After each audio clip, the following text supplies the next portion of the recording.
कुंडली भाग्य के आने वाले अपकमिंग एपिसोड में आप देखेंगे घर में आए गुंडों ने ऋषभ के ऊपर बंदूक लगा देता है, जिसे देख परिवार के सभी लोग डर जाते हैं। तभी करण ऋषभ से गुंडों के बारे में पूछता है कि क्या ऋषभ इन गुंडों को जानता है। तभी राजवीर बंदूक ताने गुंडों के सामने खड़ा हो जाता है। महेश गुंडों से पूछता है तुम्हें क्या चाहिए। तभी गुंडे महेश से कहते हैं आप इस घर के बड़े और सभ्य समझदार लग रहे हैं। तभी गुंडे अपने मोबाइल में महेश की तस्वीर निकालकर महेश से कहता है आप तो इस घर के मालिक हैं। धीरे धीरे परिवार के सभी सदस्य की तस्वीर निकालकर उनके नाम बताता है। तभी राजवीर के पास जाकर राजवीर से कहता है कि तुम तो इस घर के सदस्य नहीं हो, फिर तुम यहाँ क्या कर रहे हो। तभी वो गुंडा राजवीर और शौर्य को भाई बताता है।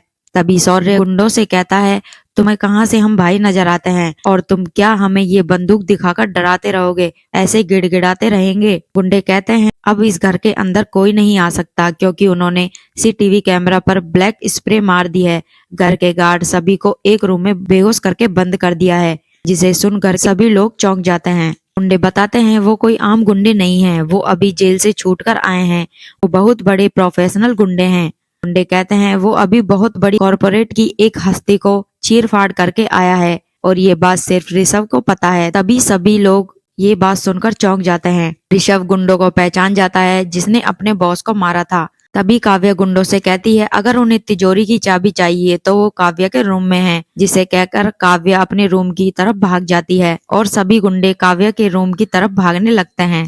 घर के लोग गुंडों को पकड़ लेते हैं और आपस में लड़ते हैं। वहीं कमरे में बंद बेहोश प्रीता को होश आ जाता है और उसी कमरे में वो कृतिक्षा को बेहोश देखती है, फिर उसे उठाकर बेड पर सुला देती है। वहीं सनाया शौर्य के पास आती है और पूछती है शौर्य क्या कर रहा है। शौर्य सनाया को कहता है घर में गुंडे घुस रहे हैं तो वो पुलिस को बुला रहा है। सनाया दूसरी तरफ से आ रहे गुंडों को देख लेती है। शौर्य और अपने आप को छिपाने के लिए कमरे में गिर जाते हैं। सनाया शौर्य के ऊपर गिर जाती है और दोनों एक दूसरे की तरफ देखते रहते हैं। तभी गुंडे शौर्य और सनाया को कमरे में ढूंढते हुए आ जाते हैं और गुंडे शौर्य सनाया से हॉल में जाने के लिए कहते हैं। प्रीता घर में सबको बताने जा रही होती है क्योंकि प्रीता को नहीं मालूम उसके बताने से पहले ही गुंडे घर में हमला कर चुके हैं। तभी प्रीता को निधि देख लेती है। प्रीता निधि से कहती है निधि के घर में गुंडे घुस आए हैं, प्रीता ने उन्हें बात करते हुए देखा है। तभी निधि प्रीता को कहती है कि प्रीता उसे कोई भी झूठी कहानी ना सुनाए क्योंकि निधि घर के बाहर की तरफ से आ रही होती है। तभी प्रीता वहाँ से चली जाती है। करण अपनी बुआ को कमरे में लेकर आता है और अपनी बुआ से बोलता है कि वो नहीं जानता कि ये गुंडे कौन है और इन्हें यहाँ से बाहर कैसे भगाया जा सकता है और इन्हें बाहर भगाना बहुत ज्यादा जरूरी है। तभी करण गुंडों के पास पहुँच जाता है और गुंडों से कहता है कि वो यहाँ से चले जाएं। तभी करण गुंडों से कहता है करण को वो अभी जानते नहीं है क्योंकि करण को सारा पुलिस डिपार्टमेंट जानता है। करण जैसे ही पुलिस को कॉल लगाता है तो गुंडे कहते हैं करण की कॉल नहीं लगेगी क्योंकि सारे डिवाइस नेटवर्क जाम कर दिए हैं। तभी गुंडे काव्य के पास उसके कमरे में तिजोरी की चाबी लेने पहुँच जाते हैं और काव्य उनकी बंदूक फेंक फेंक कर भाग जाती है। तभी गुंडे काव्या को घर में ढूंढते हुए उसके पीछे पीछे भाग जाते हैं। तो ऐसे ही अपकमिंग एपिसोड देखने के लिए वीडियो को लाइक करें और चैनल को सब्सक्राइब करें। मिलते हैं जल्दी न्यू एपिसोड के साथ, तब तक के लिए शुक्रिया।